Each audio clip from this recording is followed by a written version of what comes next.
Hello everyone, welcome back to sketch school of art and creativity. I am architect Farooq Khan.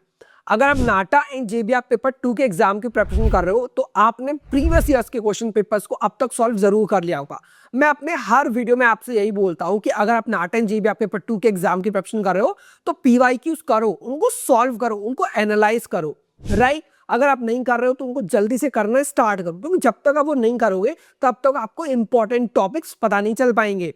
तो देखो, ऐसे ही मैंने आपके लिए किया है सारे पीवाईक्यूज को एनालाइज, और एनालाइज करने के बाद मुझे पता चला कि एक टॉपिक है जिससे बार बार क्वेश्चंस आ रहे हैं, और उस टॉपिक का नाम है हिस्टोरिकल आर्किटेक्चरल टर्म्स। तो आज के इस वीडियो में मैं आपको एग्जाम के पर्सपेक्टिव से नाटा एंड जेबीआर पेपर 2 के लिए जितने भी इंपॉर्टेंट हिस्टोरिकल आर्किटेक्चरल टर्म्स है वो बताने वाला हूं। ये आर्किटेक्चर टर्मिनोलॉजी आपके एग्जाम के लिए बहुत इंपॉर्टेंट है, तो इसलिए वीडियो को एंड तक जरूर देखिएगा। इसके साथ ही अगर आप हमारे चैनल पर नए हो तो जल्दी से चैनल को सब्सक्राइब कर लीजिए और बेल आइकन को प्रेस करना बिल्कुल भी मत भूलिएगा। Now let's start the video.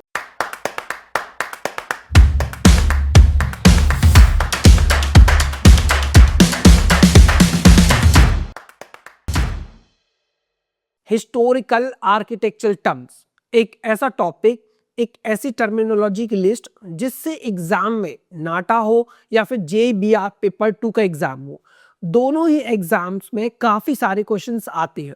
तो आपके एग्जाम के लिए बहुत ही ज्यादा इंपॉर्टेंट टॉपिक है जिसको आज हम पढ़ने वाले हैं, and that is historical architectural terms.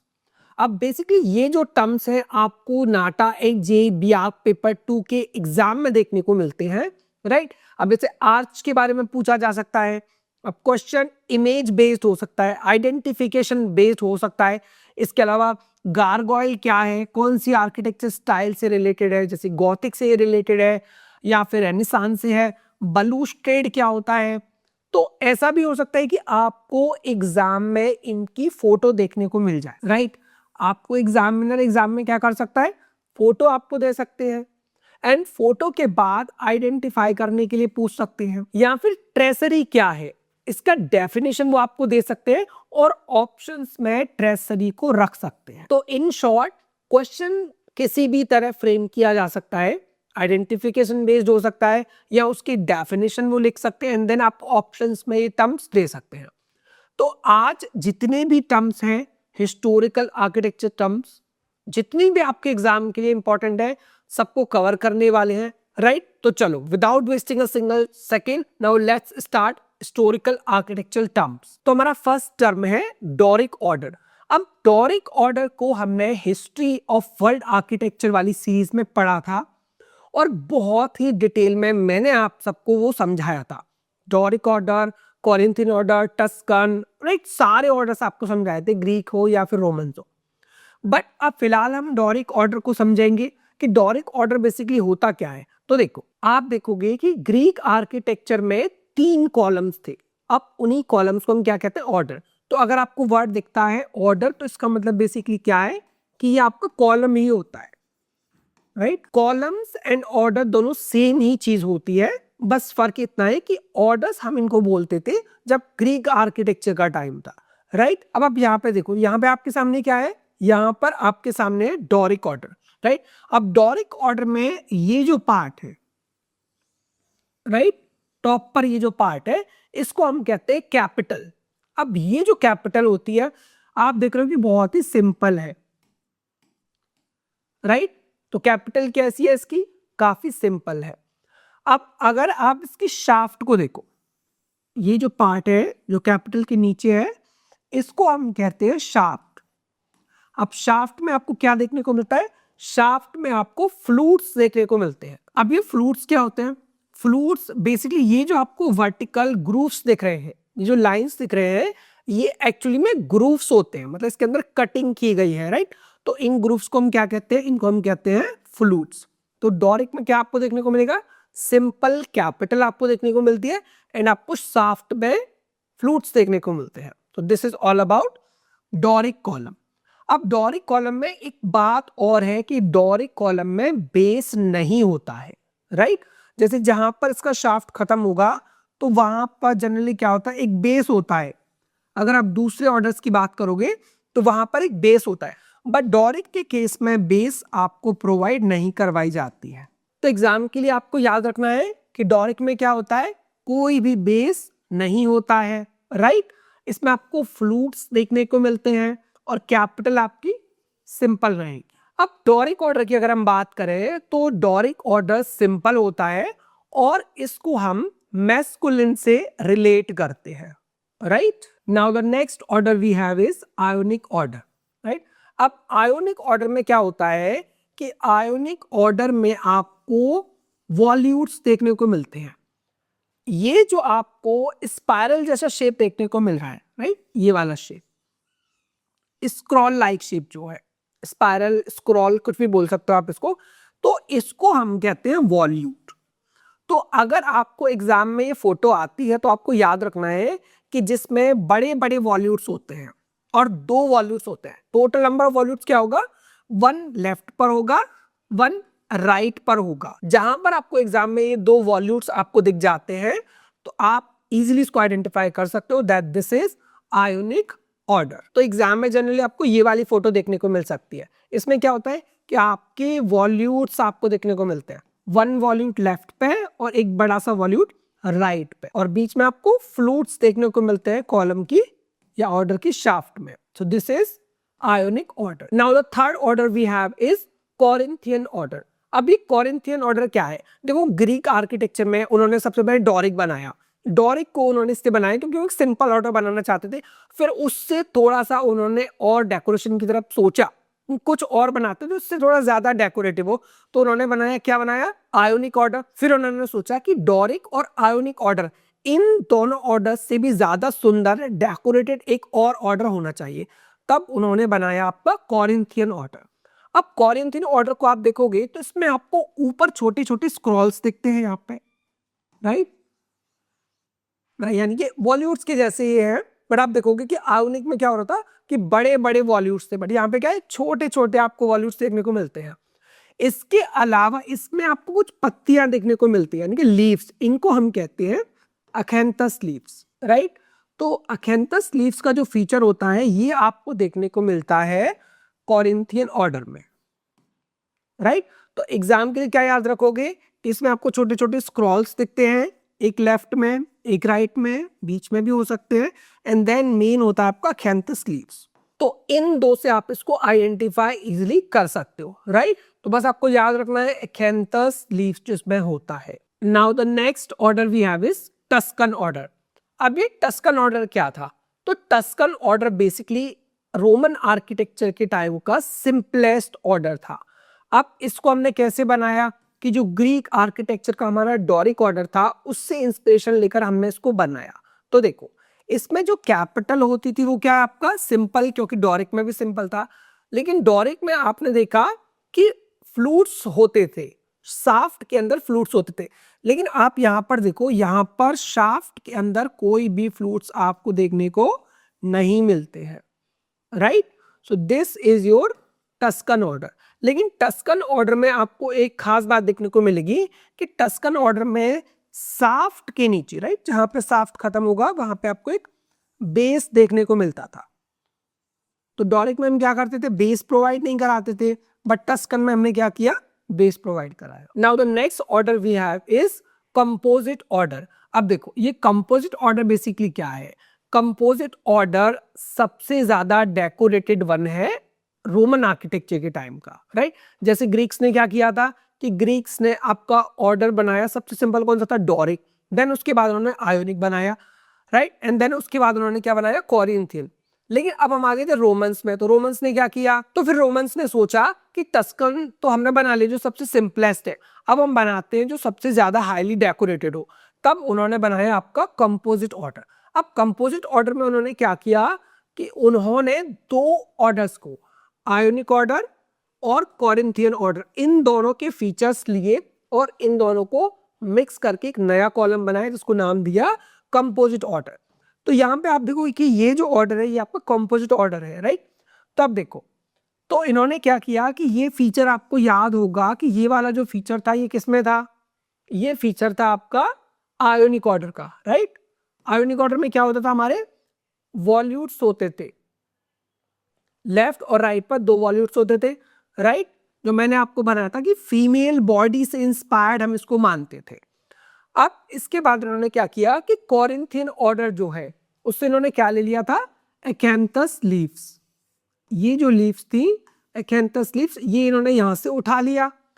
अब इन्होंने इसको कहां से लिया, आयोनिक से, और एकैंथस लीव्स को लिया कॉरिंथियन से, और मिक्स करके क्या बनाया आपका कॉम्पोजिट ऑर्डर। तो ये क्या है आपका, दिस इज योर कॉम्पोजिट। क्यों? क्योंकि इसके अंदर आपको वॉल्यूट्स दिखते हैं जो आयोनिक का फीचर है, और एकैंथस लीव्स दिखते हैं जो आपको कॉरिंथियन ऑर्डर में देखने को मिली थी। तो इन दोनों से ही आयोनिक और कॉरिंथियन ऑर्डर से इंस्पायर होकर बनता है आपका कॉम्पोजिट ऑर्डर, जो सबसे ज्यादा डेकोरेटेड था। Now the next term we have is arches, right. अब आर्च बेसिकली क्या होता है, तो देखो आर्च एक कर्व्ड स्ट्रक्चर होता है, ठीक है। अगर आप कहीं भी जाते हो, ताजमहल या फिर रेड फोर्ट या किसी और भी हिस्टोरिकल बिल्डिंग को आप देखने जाओगे, तो वहां पे आपको ये शेप जरूर देखने को मिलेगा, ये कर्व स्ट्रक्चर आपको जरूर देखने को मिलेगा। तो इसी कर्व स्ट्रक्चर को हम कहते हैं आर्च। अब आर्च की सबसे खास बात होती है कि इसको बनाते हैं हम किसी भी ओपनिंग को कवर करने के लिए, राइट। अब जैसे मान लीजिए कि ये हमने एक वॉल बनाई, राइट। अब इस वॉल में हमें एक ओपनिंग देना था, तो हमने यहाँ पे ओपनिंग दिया। अब ओपनिंग हमने दिया तो पहले यहाँ पर एक वॉल थी, तो लोड बेसिकली ट्रांसफर हो रहा था, राइट। अब क्या होगा कि अब इस आर्च के थ्रू लोड ट्रांसफर होगा, राइट। जो भी सबसे ऊपर आर्च होगी, बड़ी आर्च होगी, उससे लोड ट्रांसफर होगा। कैसे? अब देखिए, मान लीजिए यहाँ पे हमने एक आर्च बनाया, तो ये आर्च क्या करेगी, उस लोड को अपने ऊपर लेगा एंड देन इसको साइड्स में ट्रांसफर करेगा। So this is arch. Now the next we have is dome. अब डोम क्या होता है? डोम बेसिकली एक हेमीस्फेरिकल स्ट्रक्चर होता है। हेमीस्फेरिकल स्ट्रक्चर मतलब आप ऐसे समझो कि अगर आपके पास एक फुटबॉल है, आप उसको एकदम बीच में से कट कर देते हो, right. So that is your dome. तो ये क्या है आपका डोम है, ये क्या है आपका डोम है, राइट। तो हेमीस्फेरिकल स्ट्रक्चर क्या होता है आपका, डोम होता है। और डोम बहुत ही कॉमन स्ट्रक्चर है, मस्जिद हो, गुरुद्वारा हो, टेम्पल हो, हर रिलीजियस स्ट्रक्चर्स में ये आपको देखने को इजीली मिल जाते हैं। ऑक्यूलस। अब ऑक्यूलस क्या है? तो देखो ऑक्यूलस बेसिकली क्या है कि रोमन आर्किटेक्चर की बिल्डिंग्स में हमने देखा था ऑक्यूलस। ऑक्यूलस होता है आपका एक सर्कुलर ओपनिंग, जैसे अभी हमने पढ़ा था डोम। तो ये मेरा क्या है, हेमिस्फेरिकल स्ट्रक्चर, यानी ये मेरा क्या हो गया, डोम। अब इस डोम के अंदर जो भी हमारे स्ट्रक्चर है, जो भी एरिया है, जो स्पेस है, वहां पर लाइट तो आएगी नहीं, राइट। तो लाइट को लाने के लिए इन्होंने क्या किया कि इसके सेंटर में टॉप पर एक ओपनिंग बना दी, राइट। तो इस सेंट्रल ओपनिंग को हम कहते हैं आपका ऑक्यूलस। अब फायदा क्या होगा कि मान लो अगर यहाँ पे सूरज आ गया, राइट, तो रूम के अंदर क्या होगा, लाइट आएगी। क्लियर? तो ऑक्यूलस क्या है आपका, सर्कुलर ओपनिंग को हम ऑक्यूलस कहते हैं। ओके, तो ये जो आपको सर्कुलर ओपनिंग दिख रही है, this is your Oculus. Purpose क्या है? पर्पस बिल्कुल सिंपल है, इससे आपको लाइट मिलती है, आपको वेंटिलेशन मिलता है, दैट्स इट। एक्वेडक्ट्स। अब ये एक्वेडक्ट्स क्या होता है? आपको पता है कि रोमन्स काफी इंटेलिजेंट थे, राइट। अब रोमन्स ने क्या किया कि एक स्ट्रक्चर बनाया जिसका नाम था एक्वेडक्ट्स। अब ये एक्वेडक्ट्स बेसिकली था क्या? तो देखो, एक जगह पे वाटर बॉडी थी और दूसरी जगह पे था सेटलमेंट, राइट। अब मान लो कि यहां पर थी वाटर बॉडी, ओके, और इस साइड पर था हमारा सेटलमेंट, तो मैं उसको ऐसे लिख दे रहा हूं। अब इन दोनों की बेसिकली हाइट में क्या था, डिफरेंस था। तो ये जो वाटर बॉडी थी ये थोड़ा हाइट पर थी और ये इसका हाइट थोड़ा सा कम है, तो हाइट का लेवल का डिफरेंस था। तो अब उन्होंने सोचा कि इतना डिस्टेंस वो ट्रेवल करके आते थे, यहां पर क्या था वाटर बॉडी, तो पानी को लेके आते थे, यहां पर जो पानी था वाटर बॉडी में वो पीने लायक था, दैट वाज ड्रिंकेबल। अब इन्होंने क्या किया, अब इन्होंने सोचा कि एक ऐसा स्ट्रक्चर बनाए कि ग्रेविटी के थ्रू, राइट, स्लोप की वजह से ग्रेविटी के थ्रू वाटर इजीली फ्लो के हमारे पास आ जाए। तो इन्होंने बनाया एक ब्रिज, राइट, और इस ब्रिज में क्या बनाई, आर्चेस। तो ये जो पूरा स्ट्रक्चर है आपका, इसको हम कहते हैं एक्वेडक्ट्स। तो एक्वेडक्ट्स का काम क्या होता है कि एक्वेडक्ट्स का काम होता है वाटर को ट्रांसपोर्ट करना। इसके टॉप पर चैनल बना होता था, उस चैनल में वाटर फ्लो होती थी ग्रेविटी के थ्रू और सेटलमेंट तक पहुंचती थी। So this structure is known as aqueducts. Walls. अब काफी सारे स्टूडेंट मुझसे पूछते हैं, बार बार कंफ्यूज होते हैं कि सर वॉल्स होता क्या है। तो आज के बाद आप लोग ये सवाल मुझसे कभी नहीं पूछोगे। वॉल्ट्स हम कहते हैं कर्व रूफ को। अब जैसे आपके घर में जो रूफ है वो क्या है, फ्लैट है जनरली, दिल्ली हो मुंबई हो आपकी रूफ क्या है, फ्लैट है। तो ऐसे ही अगर आप कोई रूफ देखते हो जो कर्व शेप में है तो उसको हम कहते हैं वॉल्ट, राइट। अब ये कंफ्यूज आपको नहीं होना है कि सर आर्च में और वॉल्ट में क्या डिफरेंस है। आर्च क्या है आपका, बेसिकली ऐसे कह सकते हो कि आर्च आपका एक ओपनिंग के ऊपर प्रोवाइड किया गया स्ट्रक्चर है। जैसे ये मेरा मान लीजिए यहाँ पे ओपनिंग मैंने दिया, ओके, तो ये मेरी ओपनिंग है, तो ये मैंने प्रोवाइड कर दिया आपका आर्च।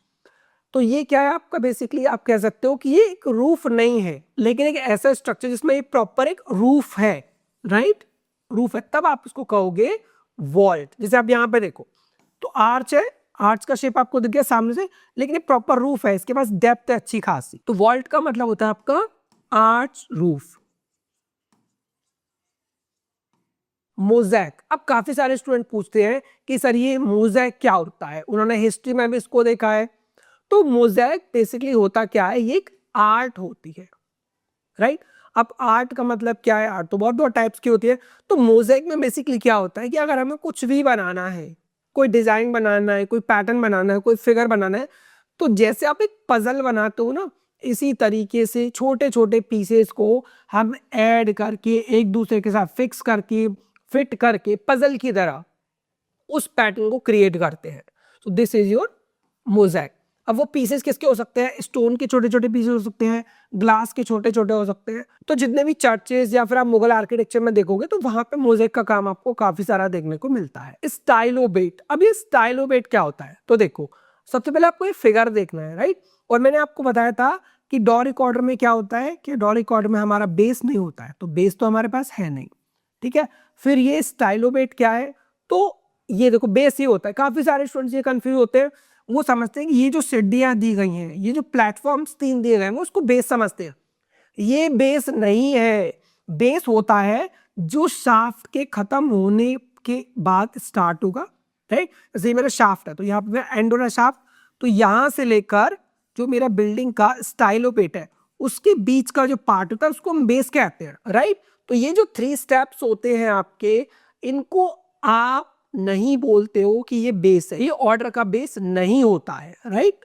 अब देखो तो हम देख लेते हैं, तो स्टाइलोपेट क्या है कि जो आपका फर्स्ट प्लेटफॉर्म होता है, या कह सकते हो कि जो फर्स्ट स्टेप है जिससे आपका शाफ्ट डायरेक्टली कनेक्ट हो या फिर वो बेस से कनेक्ट हो। So this first step is called stylobate. अब बाकी के जो दोनों नीचे वाले होते हैं स्टेप्स, उनको आप कहते हो स्टीरियोपेट। तो यहाँ पर हमारा स्टाइलोपेट कौन सा होगा, फर्स्ट स्टेप ये वाला, और स्टीरियोपेट्स कौन से होंगे, ये दोनों। अब आप अगर यहाँ पर देखो तो यहाँ पे मैं आपको ड्रॉ करके दिखाता हूँ कि मान लीजिए ये मेरा ऑर्डर है, ठीक है। आप ये जो फर्स्ट इसमें हमने स्टेप बनाया है जहां पे हमारा ऑर्डर रेस्ट करेगा, तो इसको हम कहेंगे स्टाइलोबेट। अब इसके बाद जो नीचे 2 हमारे स्टेप्स है इनको आप कहोगे स्टीरियोबेट, और तीनों को आप मिलाओगे तो आप बोलोगे क्रैपिडोमा, राइट। तो ये आपको एग्जाम के लिए याद रखना होगा। So this is your stylobate. Next we have is column. अब कॉलम क्या होता है, कॉलम बोल दो, आप ऑर्डर बोल दो। ऑर्डर हम तब बोलते हैं जब ग्रीक आर्किटेक्चर के टाइम की बात कर रहे हैं या रोमन आर्किटेक्चर के टाइम की बात कर रहे हैं, राइट। तो आपको कॉलम्स और ऑर्डर पे कभी कंफ्यूज नहीं होना है। ग्रीक और रोमन्स की बात आएगी तो ऑर्डर की बात करोगे, बाकी आप उसको कॉलम बोल सकते हो। तो कॉलम बेसिकली होता क्या है, तो कॉलम एक वर्टिकल मेंबर होता है, राइट। तो कॉलम क्या है आपका, वर्टिकल मेंबर होता है। अब कॉलम क्या है, एक स्ट्रक्चरल मेंबर है, राइट। स्ट्रक्चरल मेंबर का मतलब क्या है कि जो लोड को ट्रांसफर करेगा, राइट, जिसका पार्टिसिपेशन है, जो बिल्डिंग के लोड को, बिल्डिंग के सुपर स्ट्रक्चर के लोड को फाउंडेशन के थ्रू ट्रांसफर करेगा सॉइल पर, ओके। तो कॉलम क्या आपका स्ट्रक्चरल मेंबर है और एक वर्टिकल मेंबर है। So these all are your columns. Entablature. अब एंटाब्लेचर क्या होता है, देखो तो अभी तक हमने क्या हुआ, हम कैपिटल तक आए थे। अब कैपिटल के ऊपर जब आप जाते हो, राइट, अगर आपको ये सारा एकदम डिटेल में समझना है तो हिस्ट्री ऑफ वर्ल्ड आर्किटेक्चर की सीरीज देखो, उसमें ग्रीक आर्किटेक्चर और रोमन आर्किटेक्चर में मैंने बहुत अच्छे से और बहुत डिटेल में एक्सप्लेन किया है, तो आप उसको रेफर कर सकते हो, राइट। यहाँ पर मैं थोड़ा आपको हल्का शॉर्ट में बता रहा हूँ क्योंकि ऑलरेडी आप सब में वीडियो देख रखी हुई है। अब देखो, अब हम बात करते हैं एंटाब्लेचर की। तो एंटाब्लेचर मेरा क्या होता है कि यहाँ पर मेरी क्या है, कैपिटल, ठीक है। अब कैपिटल तक हम ऑलरेडी समझ चुके हैं, राइट। कैपिटोम हमने समझ लिया, स्टाइलोबेट समझ लिया, स्टीरियोबेट समझ लिया, ऑर्डर का बेस समझ लिया। अब हम उसके ऊपर आ गए हैं, कैपिटल से भी ऊपर। कैपिटल के ऊपर क्या होता है, 3 बैंड्स होते हैं। बैंड्स का मतलब क्या होता है कि बीम होते हैं। तो ये मेरा फर्स्ट बीम है, राइट, ये मेरा सेकंड बीम है, या और ये मेरा थर्ड बीम है। ओके, ऐसे इसको समझो। तो जो फर्स्ट आपका बीम या बैंड है इसको हम कहते हैं आर्काइट्रेव। ओके, सेकंड वाले को आप कहोगे, सेकंड बैंड को फ्रीज, और थर्ड बीम को आप कह सकते हो कॉर्निश। तो क्या बना आपका आर्काइट्रेव, फ्रीज एंड कॉर्निश। तो इसको हम शॉर्ट में लिखते हैं AFC, जैसे KFC होता है, राइट, उसी तरीके से आपको याद रखना है AFC।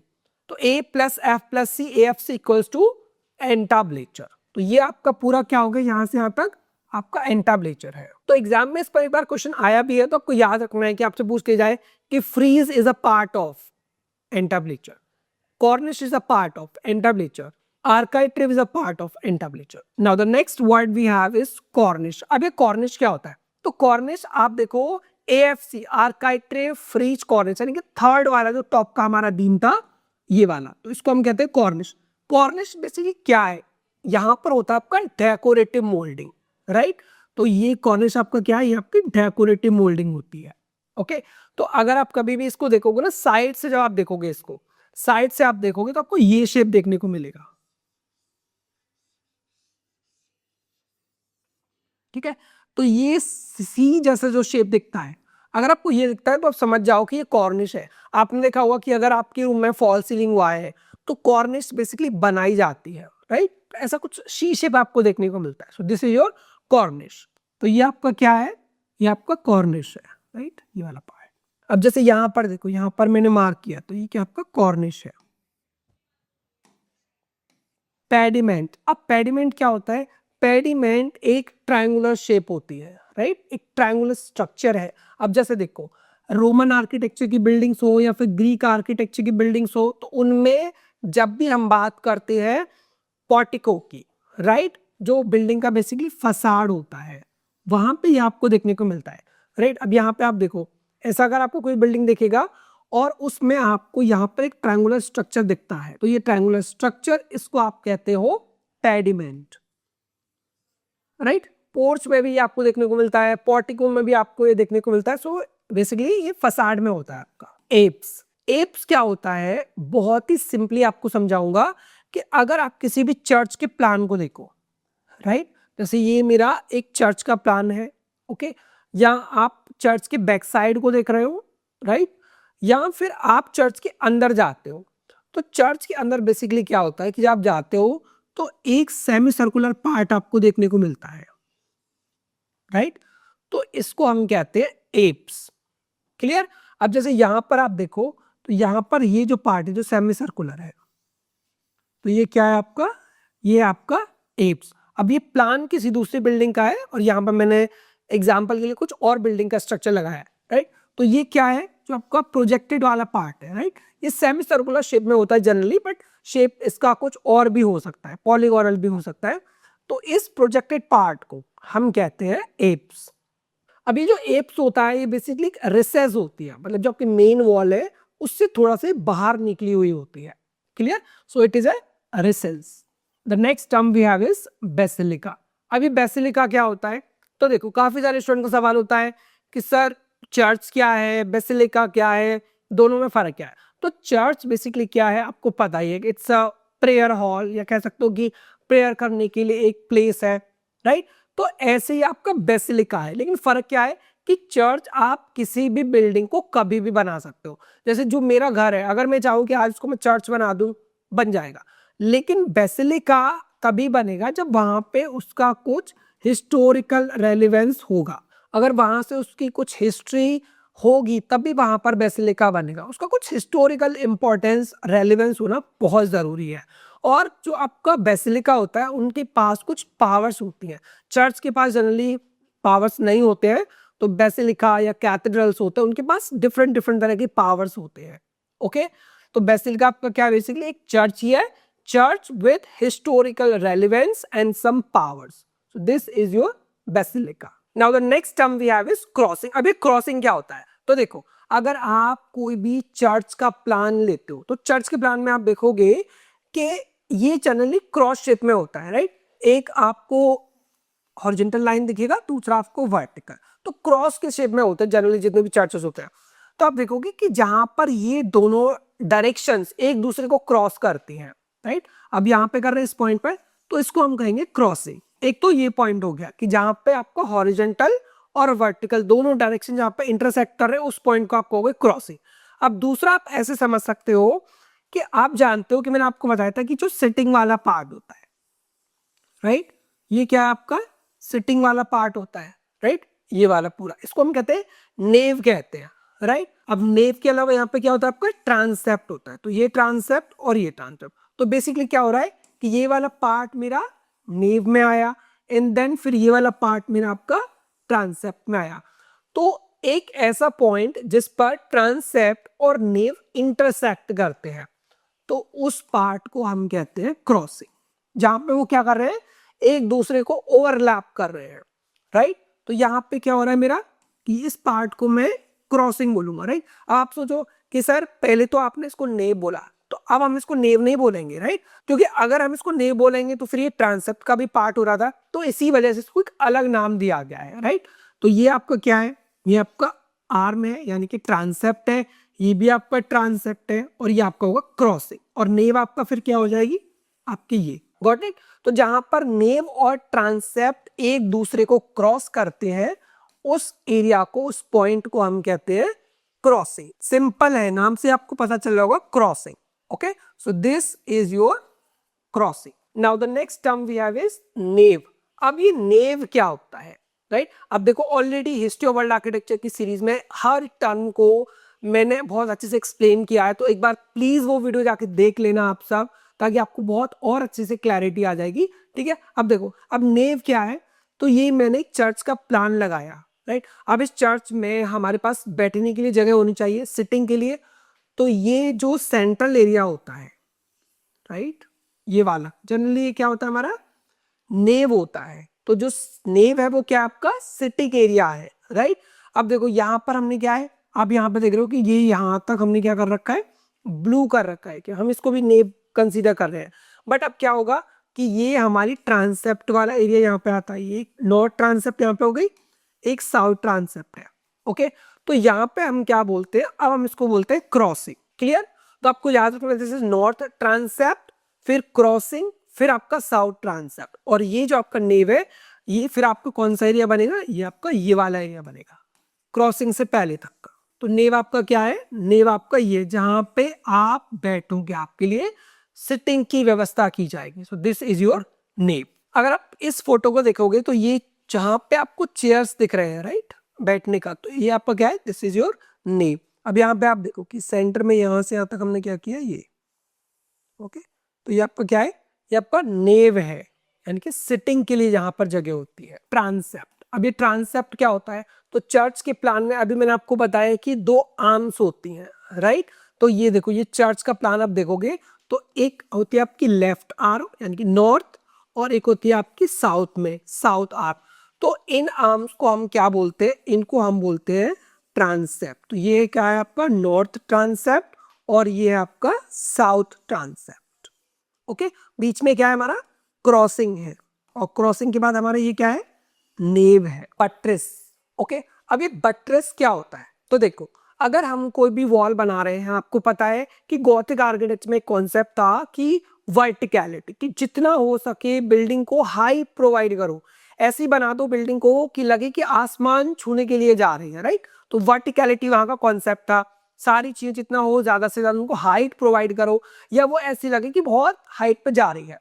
तो अब देखो, अब मान लो कि मैं एक वॉल बना रहा हूं, तो मैंने ये वॉल बनाया, अब ब्रिक की वॉल को या किसी भी वॉल को आप कितना ऊपर लेके जा सकते हो, स्पेशली हम बात करें ब्रिक वॉल की, तो एक सर्टेन हाइट तक आप इसको लेके जा सकते हो, राइट, क्योंकि इसकी हाइट तो ज्यादा हो रही है बट थिकनेस इसकी इतनी ज्यादा नहीं है। तो क्या होगा कि ये वॉल या तो लेफ्ट में गिर सकती है या राइट में गिर सकती है, क्योंकि इसके ऊपर लोड आएगा। तो अब हम चाहते हैं कि ये वॉल इस साइड ना गिरे, राइट, जैसे यहाँ पे ये राइट साइड में ना गिरे, ओके। तो हम क्या करेंगे कि इसको सपोर्ट करने के लिए एक स्ट्रक्चरल सपोर्ट देंगे, राइट। तो इसी स्ट्रक्चरल सपोर्ट को हम कहते हैं बट्रेस। तो आप देखो कि ये मेरी वॉल है, ओके, और इस वॉल को सपोर्ट करने के लिए मैंने क्या बनाया है, ये बट्रेस बनाया है।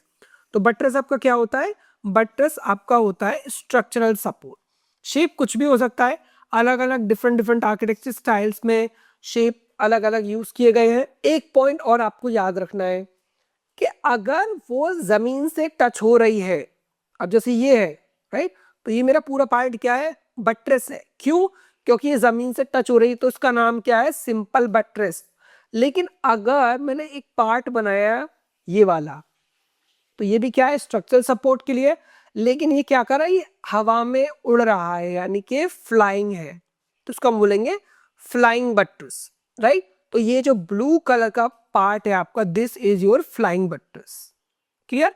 ये आपका सिंपल बट्रेस है और ये आपका फ्लाइंग बट्रेस है, ये आपको याद रखना पड़ेगा। कॉलोनेट, अब कॉलोनेट आपका क्या होता है कि अगर आप कोई भी स्ट्रक्चर देख रहे हो और उस स्ट्रक्चर के अंदर आपको बहुत सारे कॉलम्स दिख रहे हैं, बहुत सारे आपको कॉलम्स दिख रहे हैं, और उन कॉलम्स की प्रॉपर एक रो बन रही है, प्रॉपर एक सीरीज बन रही है, राइट।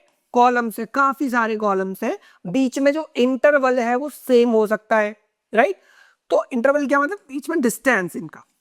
तो इस सीरीज को, इस रो को हम कहते हैं कॉलोनेट।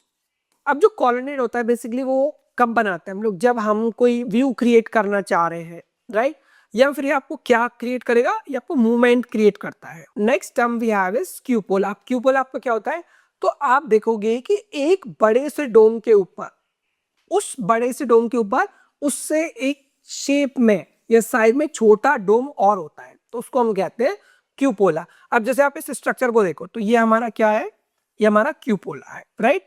तो क्यूपोला क्या होता है कि जैसे आपने ताजमहल का डोम देखा, और ताजमहल के उस डोम के ऊपर एक छोटा सा डोम और हम रखते हैं, तो दैट विल बी क्यूपोला। तो dome over dome is called cupola. But याद रखना कि जैसे अगर इसके नीचे जो स्ट्रक्चर होगा, ये वाला डोम ये बड़ा होगा, इसके ऊपर आप जो बनाओगे वो छोटा होगा साइज में, and that will be cupola. Gothic arches, अब गॉथिक आर्च क्या होता है, तो देखो Gothic arch basically pointed arch होती है। इसमें क्या होता है, अब मान लीजिए कि मैंने पहले एक आर्क बनाया, राइट, अब देन फिर मैंने एक और आर्क बनाया, अब ये दोनों कहां पर मिल रहे हैं, एक पॉइंट पर मिल रहे हैं, तो ये हमारा क्या है, पॉइंटेड आर्च।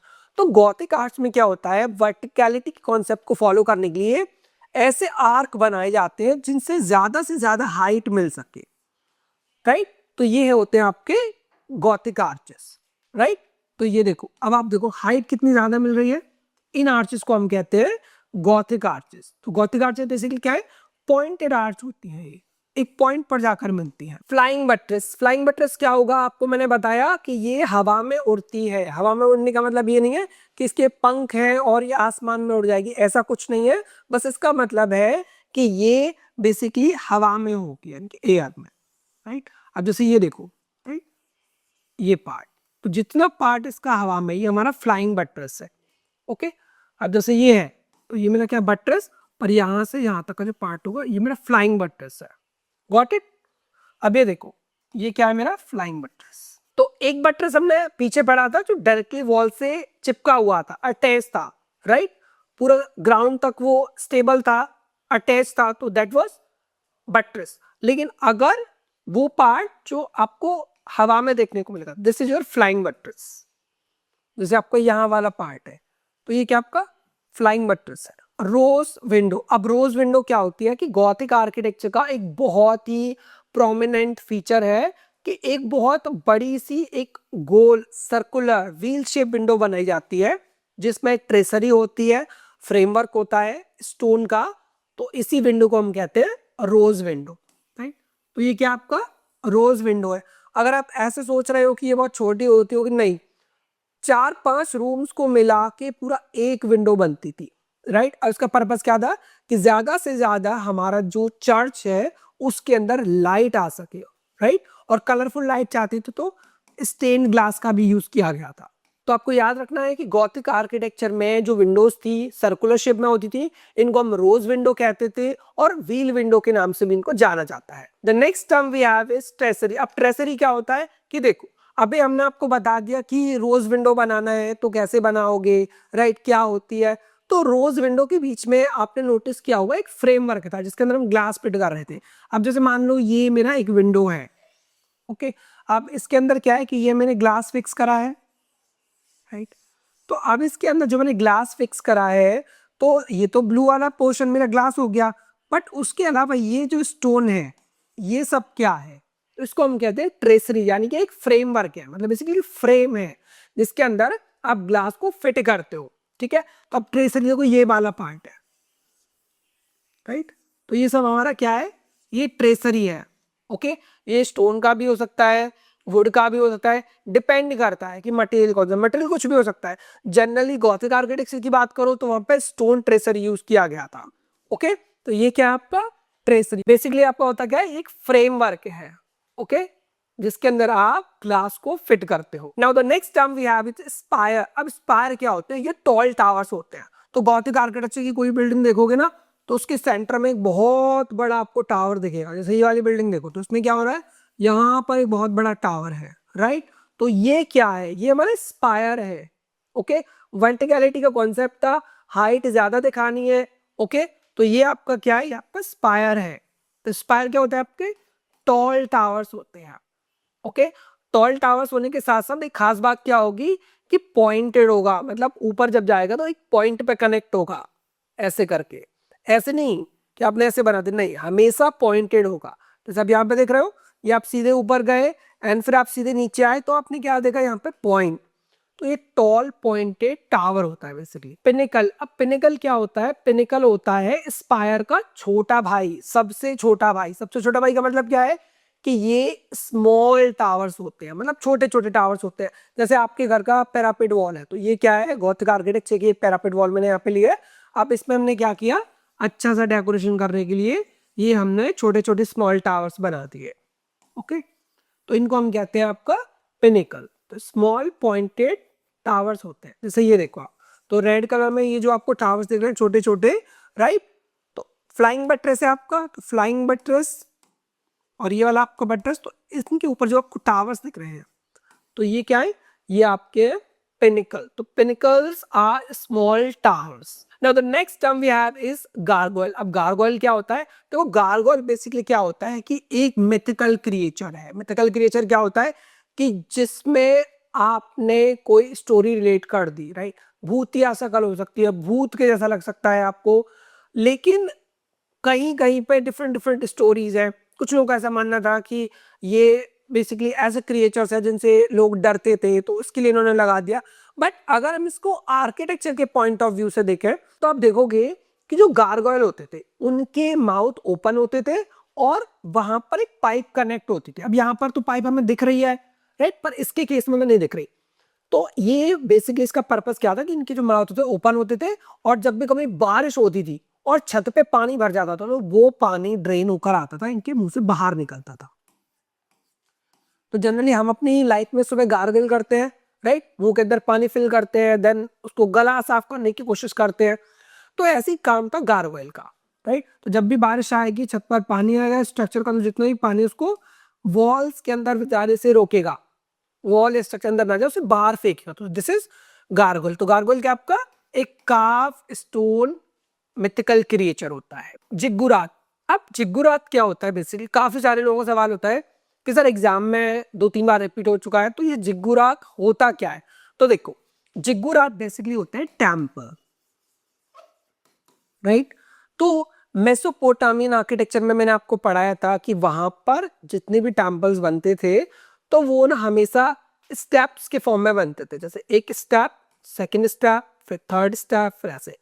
वो बेसिकली आप कह सकते हो कि स्टेप पे टेम्पल होते थे, मतलब स्टेप्स में ऊपर जा रहे हैं, एरिया कम हो रहा है, बट ऐसा लग रहा है जैसे आप स्टेप्स पे चढ़ रहे हो, राइट। तो आपको याद रखना है स्टेप्ड टेम्पल होता है आपका जिगुरात।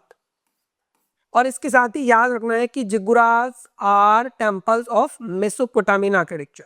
ये याद रखना बहुत जरूरी है, मेसोपोटामियन आर्किटेक्चर। तो आज के टाइम की हम बात करें तो अब हमें ऐसा स्ट्रक्चर टेम्पल जिगुरास देखने को नहीं मिलते। कुछ ऐसे रूम्स उनके रह गए हैं जो हमें मिलते हैं। स्टेप्स बने होते थे, स्लोप्स बने होते थे, रैम्प्स बने होते थे, राइट। ओबेलिस्क। अब ओबेलिस्क बेसिकली क्या होता है, आपको सिंपल सा इमेज को देख के समझ में आ गया होगा कि ये आपका क्या है, ये आपका एक टावर है। ओके, तो टावर तो सर पिनिकल भी टावर था, स्पायर भी टावर था, सारे टावर्स आप पढ़ा रहे हो, फिर पहचानूंगा कैसे मैं एग्जाम में? तो देखो, पिनिकल जो था वो क्या था, स्मॉल टावर था, यानी कि स्पायर का छोटा भाई। स्पायर क्या था, जो गॉथिक आर्किटेक्चर में यूज हुआ था, बहुत बड़ा टॉल टावर होता था, पूरी बिल्डिंग की हाइट से भी डबल ट्रिपल उसकी हाइट होती थी। तो स्पायर का तो सबसे ऊंचे जो होते थे, उसके बाद उसका छोटा भाई जो पैरापेट वॉल पे आ गया, पिनिकल। आप ऐसे ही हमें इजिप्शियन आर्किटेक्चर में देखने को मिले थे ओबेलिस्क, तो ये भी टावर्स थे। पर फर्क क्या है, इनमें हमेशा टॉप पर आपको एक पिरामिड मिलता है, राइट? तो आप इनका हमेशा टॉप देखना है आपको एग्जाम में, इसके टॉप पे अगर आपको एक पिरामिड दिख गया then it is obelisk. Hypostyle hall, अब ये हाइपोस्टाइल हॉल क्या है? देखो, तो स्टाइल का मतलब आपको पता है कि कॉलम होता है, तो काफी सारे कॉलम्स इसमें आपको देखने को मिलेंगे, राइट? तो जब आपको एक ऐसा स्ट्रक्चर दिख जाए एग्जाम में कि बहुत सारे उसमें कॉलम्स है, देखो अगर आप इसको देखोगे तो आपको लग रहा होगा बहुत छोटा सा स्ट्रक्चर है, बट यहाँ पे आप देखो कितने बड़े बड़े कॉलम्स हैं, जिसमें स्केल कितना है, कितना बड़ा उनका स्केल है कि इंसान उसके सामने कितना छोटा लग रहा है, राइट? तो ऐसे काफी सारे इजिप्ट में प्लेसेस आपको देखने को मिलते थे जिनमें क्या होता था कि बहुत सारे स्टाइल्स होते थे, यानी कि कॉलम्स होते थे, और उनको एक रूफ से कवर करते थे। तो ऐसे हॉल को हम कहते हैं हाइपोस्टाइल हॉल। और एक बहुत बड़ा हॉल होता है, large hall with multiple columns. अब देखो, तो इस दुनिया में हर कोई तो सच्चा दोस्त होता नहीं है, कुछ ऐसे फ्रेंड्स होते हैं जो हर हाल में आपको सपोर्ट करते हैं, कुछ ऐसे होते हैं जो आपको दिखाएंगे कि वो आपको सपोर्ट करेंगे बट वो आपको सपोर्ट नहीं करते, यानी कि वो सिर्फ दिखावे के दोस्त होते हैं। तो ऐसे दोस्तों को हम क्या बोलते हैं, फेक फ्रेंड्स। तो ऐसे ही कॉलम्स भी होते हैं, कुछ ऐसे कॉलम्स होते हैं जिनका काम सिर्फ दिखावा करना होता है कि हम सपोर्ट कर रहे हैं, राइट? वो कोई लोड को ट्रांसफर नहीं करते, कुछ सपोर्ट नहीं करते, बस इनसे बिल्डिंग से चिपके रहते हैं। जैसे आपके फेक फ्रेंड्स आपसे चिपके रहेंगे, वैसे ही चिपके रहेंगे, राइट? बाहर से सब अच्छा दिखेगा बट अंदर से इनका कोई सपोर्ट नहीं होता। तो ऐसे ही फेक कॉलम्स को, फेक कॉलम्स, इन फेक कॉलम्स को हम कहते हैं पिलास्टर्स, ठीक है? जनरली रेक्टेंगुलर शेप में होते हैं, तो ये आपका क्या है, पिलास्टर है। तो यहाँ पे आप देख सकते हो ये क्या आपका, ये पिलास्टर है, यहाँ पे आप देख सकते हो ये क्या आपका पिलास्टर है। Now the next term we have is portico. अब पोर्टिको क्या होता है? तो देखो काफी सारे स्टूडेंट्स को बहुत कंफ्यूजन होती है कि सर पोर्टिको क्या होता है। तो पोर्टिको एक कवर्ड एंट्रेंस होता है। कवर्ड एंट्रेंस का मतलब क्या है कि अगर मैं इस घर में जा रहा हूँ तो इसका मेन एंट्रेंस है, अब ऊपर से क्या होगा, कवर्ड होगा, बट कवर्ड में हमने क्या दे रखा है, पेडिमेंट दे रखा है। तो पेडिमेंट अगर आपको दिख रहा है टी लिख सकते हैं, प्लस आपको कॉलम्स दिख रहे हैं C1 C2 C3 C4 दे सकते हैं, राइट? एंड देन फिर आपको कुछ स्टेप्स दिख रहे हैं, तो pediment plus columns plus steps plus क्या बना, ये आपका कवर्ड एंट्रेंस, तो इसको हम बोलते हैं पोर्टिको। यानी कि पोर्टिको क्या होता है, कवर्ड एंट्रेंस होता है आपका, इसमें काफी सारे कॉलम्स होते हैं। अब पोर्टिको को अगर आप देखो तो ये रोमन आर्किटेक्चर में बहुत यूज किया गया, ग्रीक आर्किटेक्चर में और ज्यादा यूज किया गया, राइट? अभी फिलहाल हम उन्हीं से इंस्पायर्ड होके बनाते हैं पोर्च, राइट? पोर्च आपने देखा होगा, काफी सारे स्टूडेंट्स कंफ्यूज होते हैं पोर्च एंड पोर्टिको में। फैन लाइट, अब ये फैन लाइट क्या होता है? तो जनरली आपने देखा होगा कि अगर कोई भी ओपनिंग है तो उसके ऊपर हम क्या करते हैं, एक सेमी सर्कुलर विंडो बना देते हैं, राइट? कुछ ऐसे, जैसे मान लो कोई डोर है तो मैंने इस डोर के ऊपर क्या बना दिया, एक सेमी सर्कुलर ओपनिंग बना दी, ये वाली। तो इस सेमी सर्कुलर विंडो को हम कहते हैं फैन लाइट, ओके? अब फैन लाइट का पर्पस क्या है आपका? तो ये मेरी फैन लाइट है, तो इसके अंदर मैंने क्या लगा दिया, ग्लास मैंने इसके अंदर लगा दिया है, तो मुझे ग्लास लगाने की वजह से क्या मिलेगा, अंदर मुझे लाइट मिलेगी, गॉट इट? तो फैन लाइट क्या होता है आपका, सेमी सर्कुलर विंडो होता है, ओके? और पर्पस क्या है, लाइट इसका पर्पस है। Now the next term we have is stupa. अब स्तूपा बेसिकली क्या होता है, ये एक डोम स्ट्रक्चर होता है, ठीक है? डोम शेप्ड स्ट्रक्चर होता है, यानी कि हेमिस्फेरिकल स्ट्रक्चर के जैसा, यानी कि डोम के जैसा है। तो इंडिया में आपको पता है कि बुद्धिस्ट स्तूपा काफी ज्यादा फेमस है। तो सांची का स्तूपा है वो क्या आपका हेमिस्फेरिकल है, डोम है, तो हम उसको स्तूपा कहते हैं। तो स्तूपा क्या आपका डोम लाइक स्ट्रक्चर होता है। तो ये जो डोम्स होते हैं वो आपको डिफरेंट डिफरेंट टेम्पल्स में देखने को मिल सकते हैं, जैसे बुद्धिस्ट टेम्पल्स हो गए, वहां आपको देखने को मिल सकते हैं। तो स्पेशली ये जो स्तूपा होते हैं वो आपको बुद्धिस्ट टेम्पल्स में ज्यादा देखने को मिलते हैं, राइट। तो ये क्या है आपका स्तूपा। अब स्तूपा के अंदर बेसिकली क्या होता है कि जो रेलिक्स होते हैं, राइट, जो बुद्धिस्ट रेलिक्स होते हैं, जो सैक्रेड रेलिक्स होते हैं, वो इसके अंदर रखे जाते हैं। Now the next term we have is pagoda. अब देखो पगोड़ा क्या होता है, ठीक है। पगोड़ा का जब आप फोटो देखोगे तो आपको क्या लगेगा, एक टावर दिखेगा। तो पहली बात तो ये कंफर्म हो गई कि पगोड़ा आपका क्या है, एक टावर है। अब इसमें क्या है कि बहुत सारे लेवल्स हैं, मल्टी टियर टावर है। तो पगोड़ा आपका क्या होता है, मल्टी टियर टावर होता है। तो जब भी आप ऐसा स्ट्रक्चर देखते हो तो इसका नाम क्या होगा, दैट इट इज पगोड़ा। कैसे पहचाना है, मल्टी टियर टावर की वजह से।